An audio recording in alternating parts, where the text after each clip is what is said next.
So you just got notified that you're going to be teaching second grade, and your mind is filled with about 1,000 questions like, what should I be prepping? What does second grade teaching look like? What should I be buying for my classroom? What does it look like for teaching? What do second graders like? What kind of books should I be getting? And everything in between. Well, about 6 years ago, I got my first teaching position as a kindergarten teacher. Now, for the record, I had always wanted to be a kindergarten teacher since I was about 6 years old, but after 3 years of teaching it, I felt myself finding teaching a little bit stale, and I was ready for something a little more advanced, and I just wanted a change in general. So that's when I moved to second grade. Now, for the record, when I applied to this other district, they had several different positions open at this district. And second grade, they had kindergarten, first grade, second grade, or something like that. And second grade was honestly kind of like my last priority, but I got chose to be the second grade teacher for my old school. And can I just say, I am so glad that I did, because second grade turned out to be, honestly, I think my favorite grade, which is crazy for me to say out loud because I had wanted to be a kindergarten teacher for almost 2 decades at that point. So anyways, I'm going to dive into everything you need to know about teaching second grade, everything from where they're at emotionally, what you should prepare for over the summer, what you'll be teaching, what books to get, and everything in between. So with that being said, let's dive in.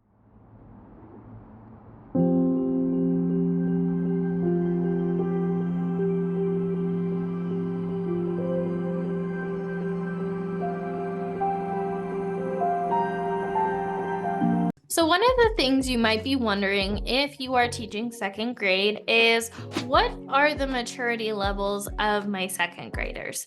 Well, in general, they are just starting, if you don't have a background in primary, they are just starting to go from that identity in self. They are learning about their likes and their dislikes, and they're slowly starting to connect with others and create friend groups at this age and really start to care about their peers. So they start the year really caring about their self-image, what their likes and dislikes, and by the end of the year, they're really starting to care about what their peers think. So it's really cool to find that transition or see that transition in second grade, how they go from being independent beings who are proud of who they are and unapologetically them, which I absolutely love about them.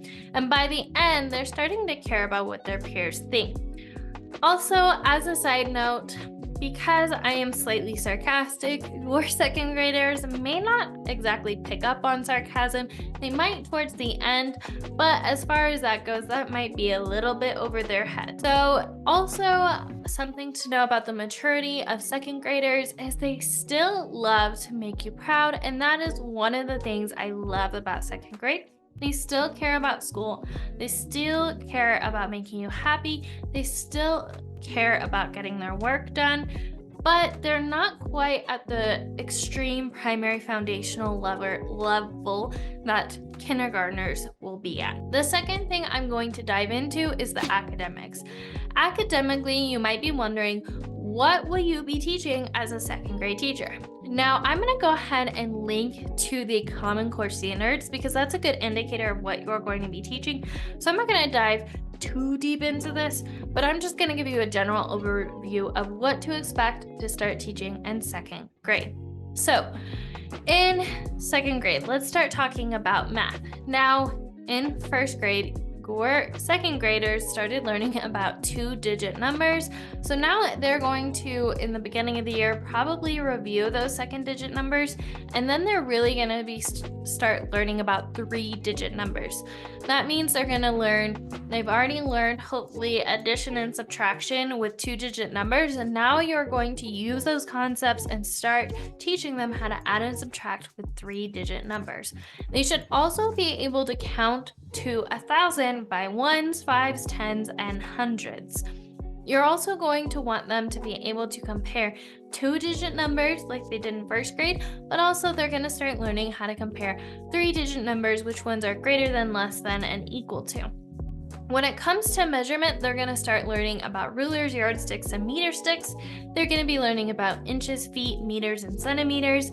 And with time, they're going to continue learning about the analog clock, but this time they're going to start learning to the nearest 5 minutes, and they're going to learn the difference between AM and PM. As far as shapes goes, they're going to start learning about triangles, quadrilaterals, pentagons, hexagons, and cubes. They're also going to review the three-dimensional shapes that they learned about in kindergarten. I can highly speak for that one. And then they're going to start learning about fractions. Now, the fractions, they're going to start learning about partitioning circles and triangles into halves, thirds, and fourths, and equal shares, and whether or not that's an equal fraction or not. So that's a general overview of what you're going to be teaching in math. Again, if you want to dive deeper, I will list to a site that has all the Common Core standards for 2nd grade. Now let's talk about reading. Now, when you're talking about reading, they're going to start learning about who, what, when, where, and why. They're going to be able to recount stories into fables and folk tales. This is one of my favorites about teaching 2nd grade, but they're also going to be starting to learn about poetry. They're going to learn about alliteration, rhymes, repeated lines, and I love my poetry unit in 2nd grade. It's honestly a lot of fun, especially when they start making their own and their acrostic poems with their names. It's really fun. And they start making it for their family members. Honestly, one of my highlights. Anyways, they're also going to describe how characters in a story respond to major events and challenges. They're going to be talking about different points of view between first person, second person, third person. They're going to understand the setting and the plot. And then the last thing that they're going to do is they're going to start comparing and contrasting 2 or more versions of the same story. Now, I personally like this because I like learning about the different stories in different cultures and how they relate to each other or not. And that's also one of the fun things about 2nd grade. So in general, you can see how, as a 2nd grader, they're still learning foundational skills, but the content is more in depth, which I really like about 2nd grade, coming from a kindergarten teacher background. Now that we've talked about the academics, let's talk about some reading and books to include in your library. Now, a quick statement, and a quick story. When I transitioned from kindergarten to 2nd grade teacher, I left all my books and I had to start completely over with my classroom library, and I didn't know what books to get. So here's what I did.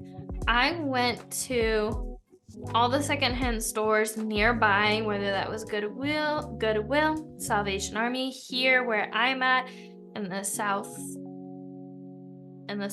or just south, central south. I'm sorry, I'm from the Northwest. In New Mexico, I went and looked for books on sale from those secondhand stores. What I liked about these is typically books were anywhere from $1 to $2. So instead of spending $500 from the get-go, I would just spend maybe $20 a paycheck, and I would go to a secondhand store and I would just buy all the books I could and complete the series that I'm gonna list down below. So, with that being said, here are some books that I recommend getting. Now, in general, 2nd grade is where I like to think that most students, a majority of students, are going to start transitioning from picture books to chapter books. Now, a quick fun story about this. When my first year of teaching 2nd grade, my kids absolutely refused chapter books. They absolutely hated them.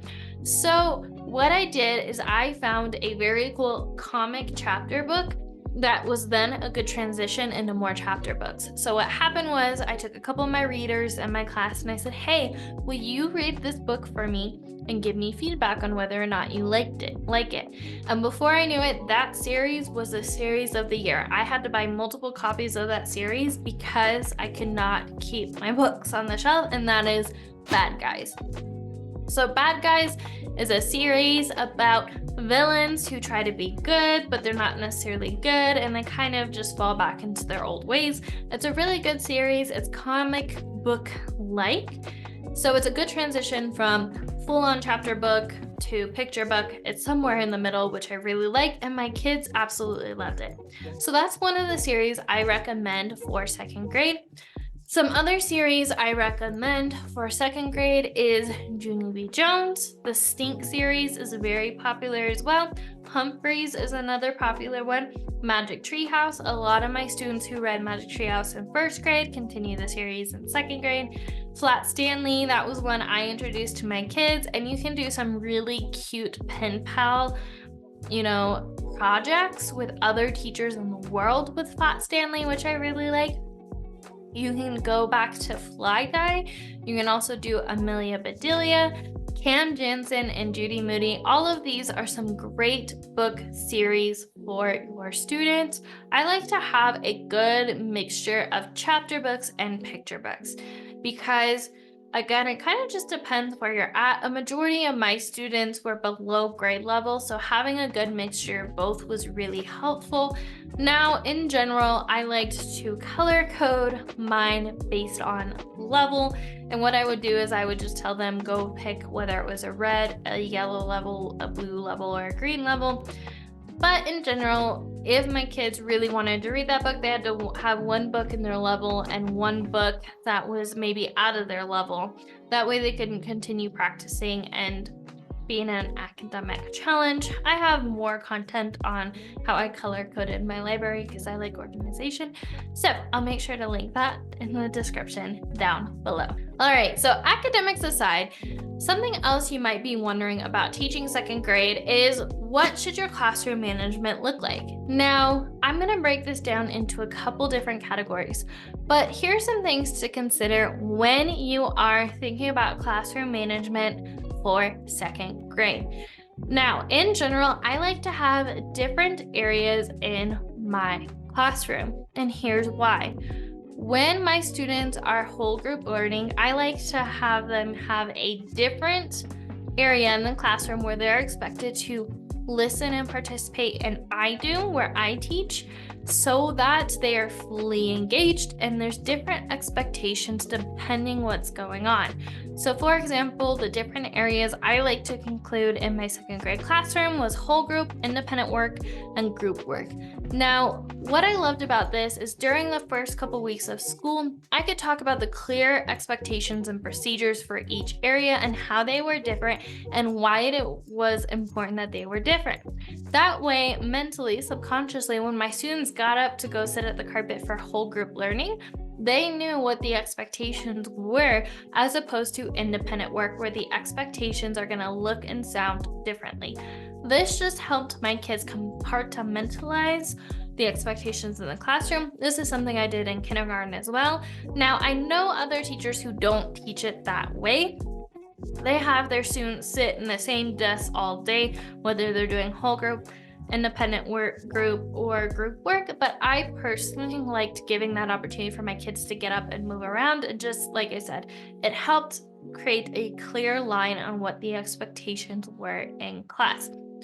The other thing you're going to want to think about in classroom management in regards to teaching second grade are your centers. So what I loved about centers is you can differentiate them, and it's a great area or time for your students to work on specific skills they need to practice depending on where they are at in their journey.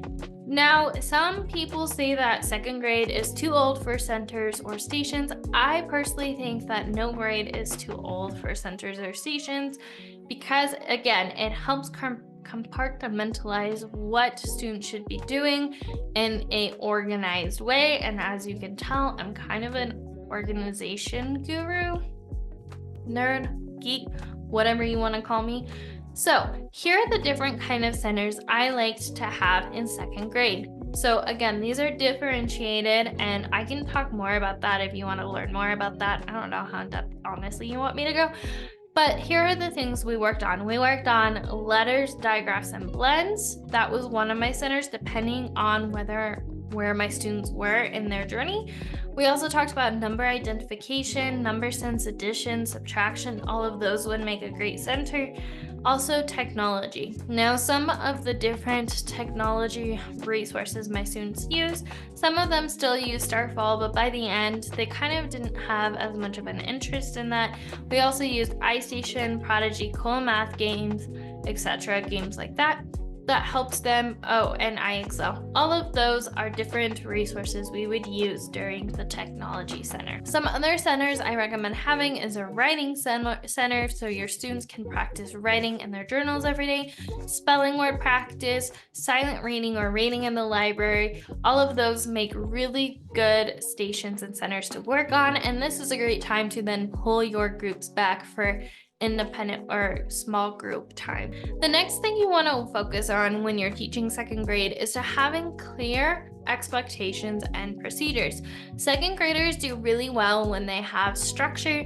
Now, I'm not saying that you have to be the mean, cranky teacher, but there is a such thing as having a balance between structure that gives you more ease so you can have more fun in the classroom. Now, in the beginning of the year, I like to list out all the procedures and expectations I'm going to teach during the year. So here's just a list of some random ones off the top of my head. Some expectations and procedures could be raising your hand, class calls, grabbing a pencil, getting online, using the restroom, coming in the morning, packing up, centers, whole group learning, independent lurking, you get the idea. But essentially, all of these have different routines and different expectations with each one. So what you're going to want to do when it's time to introduce these things, you want to introduce what you are going to be talking about, and then you want to talk about what it looks like and sounds like. Here's what it looks like and sounds like. I'm going to physically get up and model it to my students, and then we're going to have a discussion what it doesn't look like and sound like and why it's important that we do it the right way instead of the wrong way. And we're going to practice often, and we're going to review often. During the first couple weeks of school, I heavily focus on procedures and expectations because the more I focus on it at the beginning of the year, the quicker my students become to running the classroom without me, meaning I can finally drink my coffee without reheating it 10 times because my cute students run the classroom and I don't have to do a thing. That's the goal of solid classroom management. And yes, second graders are definitely capable of that, I promise you. So after you have clear expectations and procedures, the next thing I recommend doing is brain breaks. Now, there's a study that says students can only focus every 1 to 3 minutes per years old that they are. So for example, your students who are 8 can only focus up between 8 to 24 minutes. Therefore, I recommend having a brain break or a movement break at least every hour. At the beginning of the year, I recommend making it more often, maybe 20-30 minutes, and by the end of the year, your students might be closer to an hour depending. But some brain breaks that my students like using, apart from the games that I make up or I've seen other teachers use, we did use Go Noodle and Brain Break Central, and they seem to like both of those. But making sure you have plenty of movement breaks throughout the day is going to help minimize disruptive behavior. And if you have a chatty class especially, that's going to be really important for you. The last thing for classroom management for second grade I recommend doing is building strong relationships. So a really good way to build strong relationships with second graders is to take interest in their interests outside of school. Ask about their family, their hobbies. Do they play any sports? What's their favorite food? And when you show later in the school year that you remember their interests, they are absolutely going to love you. Building relationships with my second graders is my favorite part, and it's one of the easiest ones for me. But incorporating their hobbies and interests wherever possible and taking interest of their lives outside of school is going to go a long way when building relationships with your students. All right, that was a lot of knowledge, but overall, I love second grade. I didn't think I was going to love it as much as I did, but honestly, it's probably my favorite grade level, and I love it because, like you said, it's foundational, but it's not to the point where it's so foundational that you get bored easily. They're more mature than kindergartners. They still love school and they still love you and they love making you happy, which I absolutely love with primary grades. So honestly, welcome, fellow second grade teacher. You're going to love it. I absolutely love it. So what questions do you have about teaching second grade? Feel free to drop them in the comments below or send me a DM, and I'm happy to answer any questions you have.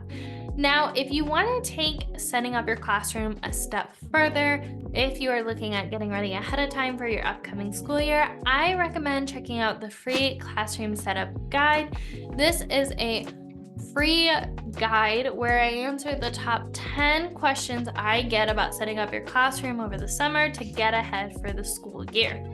And if you want to take it a step further, every summer I like to do a Classroom Kickstart mini course. This is a 4-week program that shows you everything you need to know about setting up your classroom for success.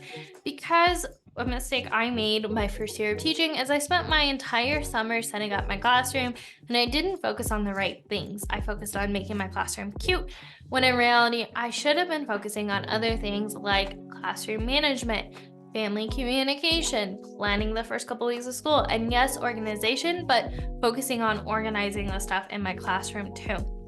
And all of this we cover inside the Classroom Kickstart mini course. That way you can focus on it in 4 weeks or less instead of it taking you the entire summer. So if you would like to join us inside this summer's cohort, we would love to have you.